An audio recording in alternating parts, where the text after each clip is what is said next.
"That's not my mommy." The words echoed through the front office of Sunshine Elementary like a fire alarm. Little 5-year-old Emma Thompson screamed and kicked as the blonde woman tightened her grip on her tiny wrist. The school secretary froze. Teachers and staff stood in silent disbelief as the woman, Margaret Karen Williams, HOA president of Maple Grove, dragged the terrified child across the polished tile floor. She had a folder of forged adoption papers, a fake story rehearsed to perfection, and the ice-cold certainty of someone used to getting exactly what she wanted. But this wasn't about rules or grass height anymore.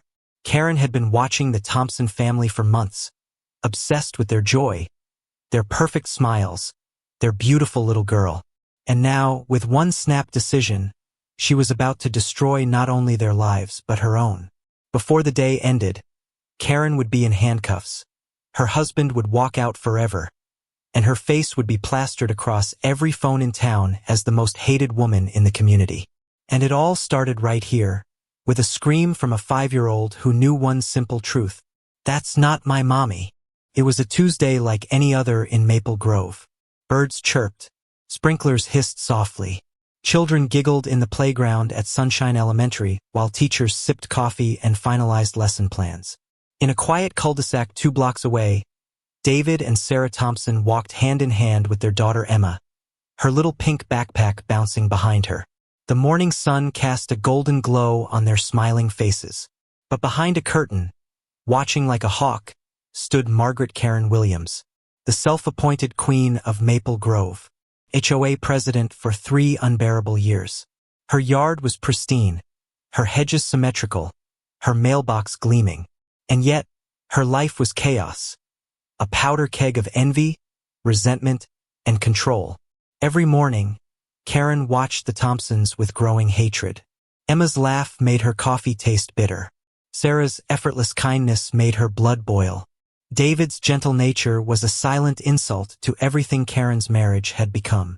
"They don't deserve that child," Karen would mutter, arms folded, peering through her blinds. "Their grass is too long. Their fence hasn't been painted in months. They park 2 inches past the line."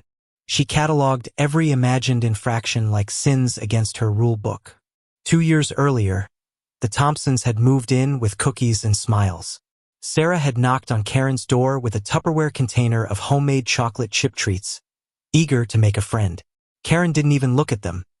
She handed Sarah a 20-page HOA manual and immediately began pointing out their minor violations. The message was clear. She wasn't interested in friendship, only power. From that day on, Karen made it her mission to make their lives miserable. Petty fines, warning letters, HOA citations for things like leaving the trash bin out 10 minutes too long. And still, somehow, the Thompsons smiled, laughed, loved. It was that joy, quiet, constant, and real, that finally pushed Karen over the edge. She began planning, watching their routine, studying their habits. She took notes on their comings and goings. She noticed what time Emma was dropped off at school. She memorized which teacher always stood at the gate. And slowly, a thought crept into her mind. A sick, poisonous thought that she began feeding every morning with her cold coffee and hot jealousy. "If they don't deserve Emma, maybe I do." Karen didn't wake up one morning and decide to kidnap a child. No, she prepared. Meticulously, obsessively. Like everything else in her life, this would be done with precision. She studied adoption procedures online for weeks, scouring legal forums and state protocols. She forged documents late at night at her dining room table, lit only by a desk lamp and her own delusion. She found letterheads from the county courthouse, stolen during an HOA legal meeting, and taught herself how to mimic official seals. Every detail mattered. In her twisted mind, this wasn't a crime. It was justice, a rescue. Emma didn't belong to people who racked up HOA infractions like unpaid parking tickets. She deserved order, discipline, and Karen would provide that. By 2:30 p.m. that Tuesday, Karen was dressed to impress. Her hair was perfectly curled. Her pearls matched her designer purse. Her heels clicked like a judge's gavel as she entered the front office of Sunshine Elementary, with her forged folder clutched tightly. "I'm here to pick up Emma Thompson," she announced to the school secretary, Mrs. Rodriguez.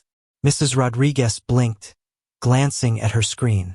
I'm sorry, you're not listed as an approved pickup for Emma. Karen's eyes narrowed. She dropped the folder on the counter with a loud smack that made the secretary's coffee cup tremble. These are legal adoption papers. That child is mine now, she said coldly. The Thompsons signed over their rights last week. They couldn't afford to keep her. Mrs. Rodriguez hesitated, heart pounding. Something felt wrong, very wrong. But the papers looked legitimate. Official seals, signatures, stamp dates. I need to call the principal, she said, voice quivering as she reached for the phone. Call whoever you want, Karen snapped. But I'm taking my daughter home. I've already wasted enough time on this nonsense. Other parents in the office looked up. Her voice was rising, sharp and authoritative. Karen didn't care. She had spent too long preparing for this moment to be turned away by a receptionist with a phone. Within minutes, Principal Johnson entered, concern etched into his every step. A 20-year educator, he had never encountered anything like this. Karen, unwavering, repeated her story. Her tone turned aggressive as soon as he asked for verification. These documents need to be reviewed, he said carefully. We have protocols. Protocols? She snapped. I'm the HOA president. I've lived here for 10 years. How dare you question me? I'm saving that little girl from neglect. The Thompsons are drug addicts. The lies flowed smoothly. She'd rehearsed them, over and over, until she almost believed them. They've already left town, she said smugly. They're ashamed. What she didn't know was that David and Sarah were in court at that very moment, fighting a baseless lawsuit, filed by Karen herself, for a shed allegedly 6 inches over the property line. Their phones were off. Court required it. And while they sat defending their home from a spiteful HOA president, that same woman was moments away from stealing their daughter, right under everyone's nose. At 3:15 p.m., the front office of Sunshine Elementary made the biggest mistake in its history. After an hour of failed phone calls and increasing pressure from Karen, who threatened lawsuits, claimed the school was endangering a child, and shouted about gross negligence, the staff, worn down and desperate, handed over 5-year-old Emma Thompson. They would regret it for the rest of their lives. Emma stepped into the lobby expecting to see her mother or father waiting with open arms and warm smiles. Instead, she saw a stranger, a woman with a tight, cold smile and perfectly styled hair. Emma froze. Where's my mommy and daddy? She asked, voice small and uncertain. They had to go away for a while, sweetie, Karen said in a tone so sweet it made the secretary flinch. I'm going to take care of you now. Emma's face crumpled. She backed up, clinging to her teacher's hand. No, that's not my mommy. I want my real mommy. Someone help me. Karen stepped forward and grabbed her arm firmly, her mask slipping for just a second. She's confused. It's trauma from the transition, Karen explained to the horrified staff. The social worker said this could happen. Emma kicked and screamed, tears streaking her cheeks as she was dragged from the school. Everyone watched, paralyzed, unsure, uncertain. The papers looked real. The story was bizarre but plausible, and so they let her go. Karen's grip didn't loosen until they were in her car. She slammed the door shut, clicked the child lock, and started the engine with shaking hands. Her heart pounded in her chest, half panic, half victory. She had done it. Emma was hers now. Emma cried the whole ride. I want my mommy, she sobbed. Stop crying, Karen snapped. You'll like it better with me. I have rules, structure, not like those lazy parents of yours. Karen's home stood in stark contrast to the Thompsons. It was spotless. White walls, white carpet, no pictures, no toys, no sign that a child had ever been welcome. She led Emma down the hallway and into the guest bedroom, shoved her inside, and locked the door from the outside. You'll stay here until you learn to behave, Karen said coldly through the door. No crying, no screaming, and no asking for your parents. They didn't want you. Emma pounded on the door with tiny fists, her voice cracking as she screamed for her mommy and daddy until she had no breath left to cry. Karen sat in the living room, palms sweating, trying to steady her hands. She had done it. She had rescued Emma. She told herself over and over again. But deep down, even she could hear the truth echoing from behind that locked door. A child's cries she could not silence. At exactly 4 p.m., David and Sarah Thompson walked into Sunshine Elementary, still chuckling about something the judge had said during their hearing. The lawsuit was ridiculous, as all of Karen's were, and they were confident it would be dismissed. That laughter vanished the moment they saw Principal Johnson standing in the front office, pale and stiff. "Mr. and Mrs. Thompson," he said, his voice low and trembling. "Please sit down." Sarah's smile dropped. David's brow furrowed. They didn't sit. "Where's Emma?" Sarah asked immediately, her mother's instinct flaring like a warning siren. "Where's our daughter?" The principal hesitated, choosing his words carefully. "There's been a situation. A woman came earlier today with adoption papers. She claimed Emma had been placed in her care." "What?" David barked. "We tried calling you," the principal said quickly, "multiple times. But we couldn't get through. Your phones were off." Sarah clutched her chest. "Because we were in court. You let someone else take our daughter? Are you insane?" "We verified the documents the best we could at the time," he stammered. "They looked legitimate. And the woman? She said you'd left town." David's face turned white. "Margaret Williams," he said through clenched teeth. "That psychotic HOA president. She took our daughter." Sarah collapsed into David's arms, her legs giving out. No, no, where is she?" The principal didn't answer. He was already dialing 911. Within minutes, sirens screamed through the parking lot. The school went into lockdown. Officers flooded the halls. Detective Miguel Martinez, a veteran with 20 years on the force, arrived with his partner, Officer Chin, and immediately began interviewing staff. "We have video," Officer Chin reported. "It shows a woman matching Margaret Williams's description leading the girl out. The child was crying. She didn't go willingly." David and Sarah gave statements through sobs. Sarah described Emma's favorite toy, her clothes, her terror of being alone. David gave Karen's full name and address. "She's been harassing us for years," he told Detective Martinez. "Petty fines, bogus complaints, even this lawsuit we were in court for today. She's obsessed with control." That obsession had just crossed the line into a full-blown crime. An Amber Alert was activated. Emma's face appeared on every screen within a 50-mile radius. Her name hit radios and social media. The entire community was put on notice. Karen had taken a child. Now the entire county was looking for her. It didn't take long for police to trace Karen's address. The fake documents she'd left behind listed her real name. The school's security cameras captured her license plate. There was no subtlety in what she'd done, just arrogance. At 4:45 p.m., flashing lights flooded Karen Williams's pristine white driveway. Squad cars screeched to a halt. Officers took positions. Detective Martinez stepped up to the door, pounding with authority. "This is the police. Mrs. Williams, open the door." Inside, Karen froze. She'd been sitting on the couch, hands trembling, staring at her silent phone. She hadn't expected it to unravel so fast. The sirens outside snapped her out of her delusion. Panic gripped her chest. Emma was still locked in the guest room, her cries reduced to soft, exhausted sobs. "One moment," Karen called through the door, her voice thin and cracking. She opened it slowly, trying to compose herself. Her eyes were wide, her breathing shallow. "Mrs. Williams, you are under arrest for kidnapping," Detective Martinez said, stepping forward as an officer read her rights. "Where is Emma Thompson?" "She's my adopted daughter," Karen shouted, desperation overtaking her carefully built poise. "I saved her from neglectful parents. I have papers."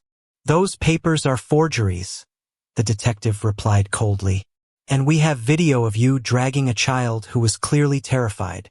Karen's mouth opened, but no words came. In that moment, The illusion shattered. Officers entered the home, moving quickly down the sterile hallway. A faint cry led them to the guest bedroom. They opened the door to find Emma curled in the corner, clutching her backpack like a shield. Her tear-streaked face lit up when she saw the uniforms. "Please take me home to my mommy and daddy," she whispered. Officer Chin knelt down, arms open. Emma ran to him and clung tight. "The mean lady locked me in," she sobbed. "She wouldn't let me go." Karen was still screaming as they led her out in handcuffs. The neighbors had gathered outside. Word spread fast in Maple Grove. Faces that once feared her now watched with satisfaction. "What's going on?"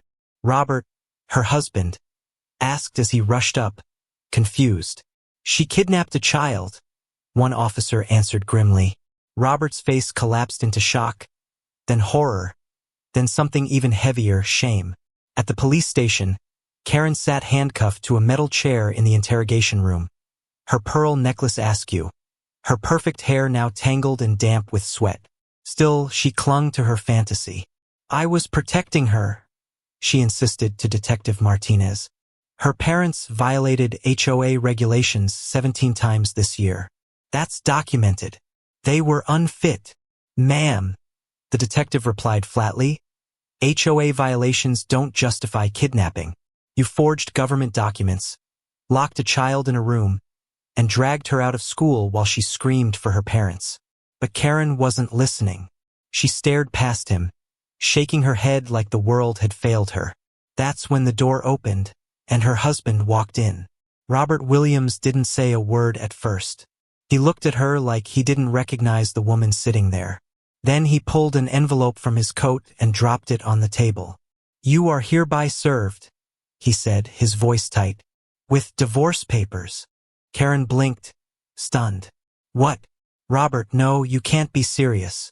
"I should have done this years ago," he said, anger bubbling beneath the calm. "You've terrorized our neighbors, ruined friendships, and now this? You kidnapped a child. I'm done." She reached out instinctively. "Please. I've already contacted an attorney to change my last name back," he cut in. "I don't want to be associated with any of this." "With you." Robert walked out, and just like that, Karen's world cracked wide open. By nightfall, the footage of Karen being arrested had gone viral. A neighbor had filmed the whole thing, her shouting about being an HOA president, the handcuffs, the cops escorting her past shocked residents. Social media exploded. Former neighbors came forward with their stories. Fines for garden gnomes, threats over mailbox paint, petty lawsuits. The community had tolerated her tyranny for too long. The very next day, the Maple Grove HOA held an emergency meeting. Every seat was filled. Without debate, the board voted unanimously to remove Karen Williams as president, effective immediately. Then came a second vote, this time to dissolve the HOA entirely. No one objected. The power Karen had clung to for years vanished in a single evening. And in her cold jail cell, the woman who once ruled a neighborhood with fear sat alone, finally powerless. 2 days later, Karen stood in court for her bail hearing. Her orange jumpsuit clashed harshly with the courtroom's clean wood panels. Her posture was still proud, but her eyes were hollow. The room was packed. Reporters lined the back wall. Neighbors filled every seat. And in the front row, David and Sarah Thompson sat, holding hands tightly. Their daughter Emma nestled quietly between them. "Your Honor," the prosecutor began, "the defendant used her community position to fabricate legal documents, manipulate school officials, and kidnap a 5-year-old child. She has shown no remorse and continues to insist she did nothing wrong." Judge Wilson, a seasoned veteran of the bench, looked down over his glasses at Karen like she was something beneath him. "Mrs. Williams," he said sternly, "in 30 years, I have rarely encountered such a cold and calculated abuse of authority. You terrorized a child and her family for your own delusions of control." Karen stood straight. She opened her mouth to speak, but the judge raised a hand. "Bail is denied." Karen's mouth snapped shut. Her lawyer protested, but it was over. She would sit in jail until her trial. Over the next several weeks, even more stories emerged. Neighbors came forward with evidence of years of harassment. Fines, threats, forged letters. Karen's reign had left scars on nearly every family in Maple Grove. The HOA was gone. Her husband had filed for an emergency divorce. She had no support, no friends, nothing left. And then, 3 months later, she returned to court for sentencing. This time, the judge had numbers prepared. "I sentence you to 15 years for kidnapping, 3 for forgery, 2 for false imprisonment, and 1 for child endangerment," Judge Wilson announced. "You will serve them consecutively, a total of 21 years. The courtroom erupted in applause. As Karen was led from the courtroom in shackles, she looked over her shoulder and saw Robert. He stood in the hallway, holding hands with Linda, the same neighbor Karen once berated over unauthorized flower beds. He didn't say a word. "Robert," Karen cried out, desperation cracking her voice. "Please don't abandon me." He looked at her with a mix of pity and finality. "You abandoned yourself the day you hurt that little girl," he said softly. "Goodbye, Karen." Emma, now safe in her parents' arms, watched as the woman who once locked her in a room was taken away for good. She didn't understand all of it, but she knew the scary lady couldn't hurt her anymore. Maple Grove changed. Without Karen's shadow looming over block parties and yard inspections, the neighborhood began to heal. Neighbors talked again. Children played freely. Gardens bloomed without fear of citations. Joy returned. Robert eventually married Linda. Their ceremony took place in the same community center where Karen once held her HOA meetings, now a space for laughter, not lectures. Karen struggled in prison. Her fellow inmates had no respect for child kidnappers. She spent her days isolated, powerless, writing unanswered letters to Robert and neighbors who had long since moved on. Years later, on her 16th birthday, Emma wrote a letter to Judge Wilson. "Thank you for keeping the mean lady away," she wrote. "You helped my family feel safe again." The judge kept it in his drawer, a reminder that justice, when served properly, could heal even the deepest wounds.